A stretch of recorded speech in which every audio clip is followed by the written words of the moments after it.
Alright, how's it going out there, BoLS readers?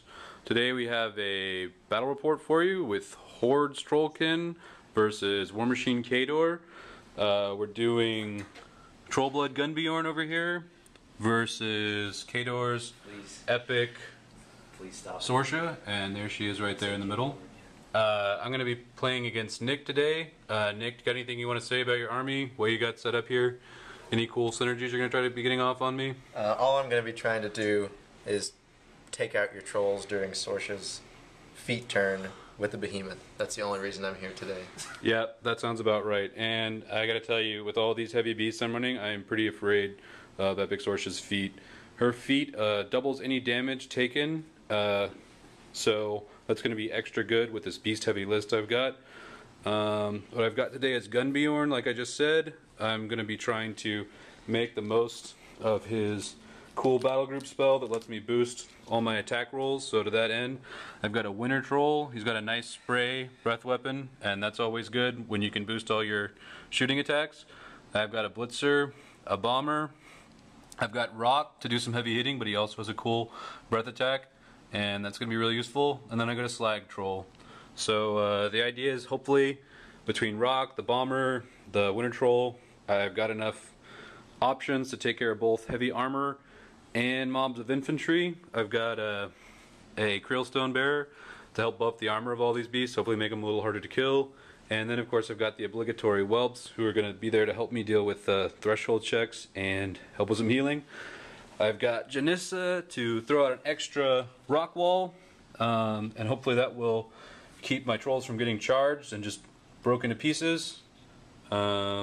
And really I guess that's about it.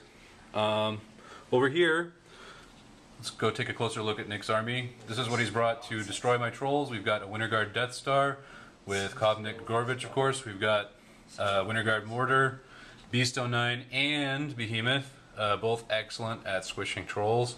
We've got a little cadre of Manhunters going on. We've got the one, and then also another one with Yuri, and some Widowmakers, which I guess I looked out there because I don't really have any infantry for them to take down.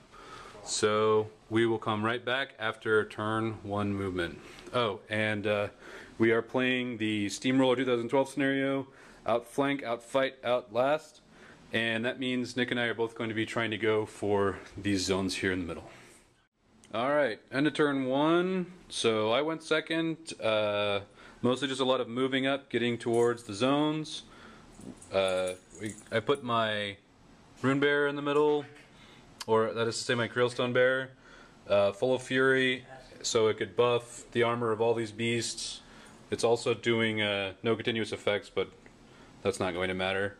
And it's pretty much the same story over here with the Khador line. The 2 jacks are hopefully too far, or well, are definitely too far away to charge anything, even with Boundless Charge. We've got a bunch of Winter Guard over here, so it's just about to get dicey with as we start to move into these zones. We can't start scoring them until the end of the second player's second turn, so that isn't a concern quite yet, but as it's turn 2 about to begin, we're going to be able to bring in reinforcements soon, so we're going to have to see what those look like. Alright, end of Nick's turn 2. First of all, my big loss for this turn was Janissa Stonetide. I thought I had come up with a clever way to protect her with a rock wall that she placed, but unfortunately there was still enough room for Yuri to squeeze in and take her out with reach. So that's my big loss. Other than that, I've only lost a whelp, so I'm doing okay. Some of my beasts took a little bit of damage, but it wasn't too bad thanks to the Krillstone aura. Since the start of my turn, I've gone ahead and brought in my reinforcements. I brought 3 Long Riders and a Fellcaller. They're a nice, fast-moving, fairly self-sufficient little group, so they're always great to bring in as reinforcements because they're fast enough that even if your flank isn't doing the way you want it to, they can still hopefully get somewhere else. Nick brought in a Spriggan as his reinforcements, so it just ran to get into the zone, and that means it's looking a lot trickier for me over here because now I've got Rock and a Slag Troll that are going to have to fight the Spriggan and the Behemoth. Over here, Beast 09 is staring down some trolls, and I've got to clean up these Winter Guard and maybe hopefully score a point this turn, although I think that's going to be pretty difficult with Beast 09 standing there. And finally, I have a Manhunter trying to chew away at my Bomber. Now, she wasn't really able to hurt him very badly, but that means he's engaged now, and I got to figure out a way to get rid of her, or I can't throw any bombs. So that's where we are right now. GunBjorn's got full fury, and my beasts are frenzying. Let's come back and check it out after the end of my turn 2. Alright, we're about to start Nick's turn 3. Just wanted to go over what's been going on here. I did pretty well on this flank. I've gotten rid of most of the Winter Guard thanks to some bomber throws. The Winter Troll sprayed that irritating Manhunter for me, killed her, and that meant my bomber was able to throw some bombs. So doing okay over here. There were a lot of successful tough rolls though, so I wasn't able to completely clear out the area. The Long Riders managed to eliminate Joseph Grigorovich, so that guy isn't going to be making him tough anymore. GunBjorn got a lucky critical devastation, and Beast 09 was thrown out of the zone. So I'm hoping that since it's going to need to shake to charge, it'll only have 2 focus on it. Hopefully that'll mean that with the Creelstone buff, my Blitzer will be able to survive. Although with Sorcha's feet, that's probably wishful thinking. And over here, pretty similar story. I've got 2 Warjacks that look like they can come and with Sorcha's feet probably take out both these guys. So I'm hoping he won't have enough range or focus. He's got boundless charge. That's going to cost some focus to cast though. That will mean not enough focus. Hopefully on the Warjacks from the dish out quite enough damage to take everything down.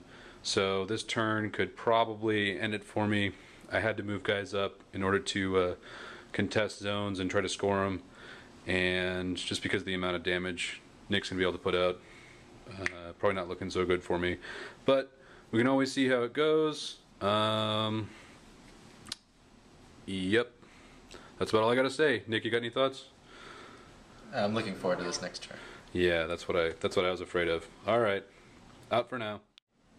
All right, so it could have been worse, is all I'm going to say. It could have been worse. I lost this Blitzer and the Slag Troll. I think the Blitzer should have made it, but man, Beast 09, he just punched the crap out of it, getting an 11 with his open fist roll. And man, oh man, on Torture's feet turn, that means that's 12 damage right there, even with the Krill Sonar. So that guy he just got taken right out of the fight. Our little Slag Troll, that was a little bit more expected because he got charged by the Behemoth over here. Now, my big saving grace was that the Spriggan totally whiffed with his charge attack roll, so that means Rock is still alive. I've still got a Bomber, I've still got a Winter Troll. Hopefully I can really put some pain down this turn. We'll have to see what happens. But maybe, just maybe, I can clear this zone over here. But yeah, not looking too great. I've got a really annoying Manhunter. Same thing as last turn with my Bomber. I have a Manhunter over here engaging Rock, making sure that if he moves, he has to take one heck of a free strike. And we've also got Sorcha looking probably looking a little bit more vulnerable than she actually is. GunBjorn, the angle for him to actually get to shoot her, he just doesn't really have it because of the way the forest is set up.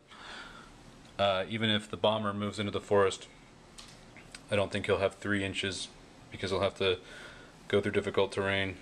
So even though she's pretty close, I can't do an assassination turn, and I'm just going to have to try to score a point somehow on this zone over here. Alright, so I'll be back when my turn is over. Alright, well, over here my plan worked out. I did manage to clear off the zone, so I got a point for that. In order to do that, I had to put Primal on the Bomber, between that and the +1 to strength from the Creelstone Aura, gave him 18. That was enough for him to finish off Beast. So then we had Winter Troll sprays, Fell Color sprays, and Long Riders mop up the rest of the Winter Guard that were in there. So good news over there.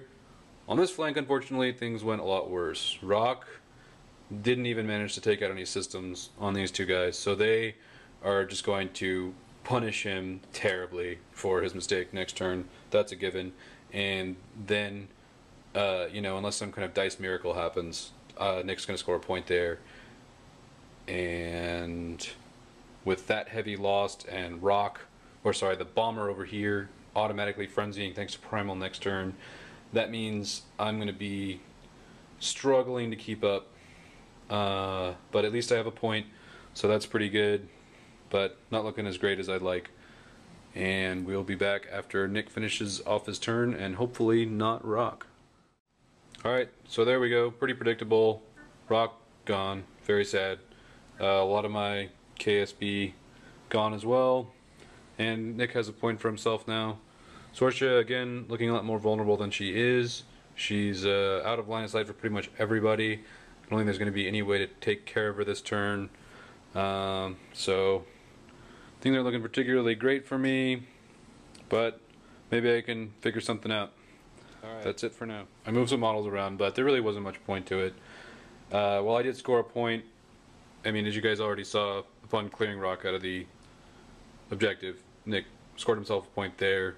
With eSorcha, I had basically one very slim chance to assassinate eSorcha, and that was to spray her with the Winter Troll spray through the bomber. If I had been able to hit and crit with that and also roll a pretty high damage roll, that would have allowed the Fell Caller, who ended up over here, to walk over, do the same, maybe get another high damage roll with his POW 12. But that was incredibly slim, and I probably just should have called the game right then, because at that point it was over. But I did try to get some Long Riders over to her, really to no effect, because now at the end of my turn Nick scores, and then at the end of his next turn he scores. So that's a total of 3 points. That's all you need to win, outflank, outfight, and outlast.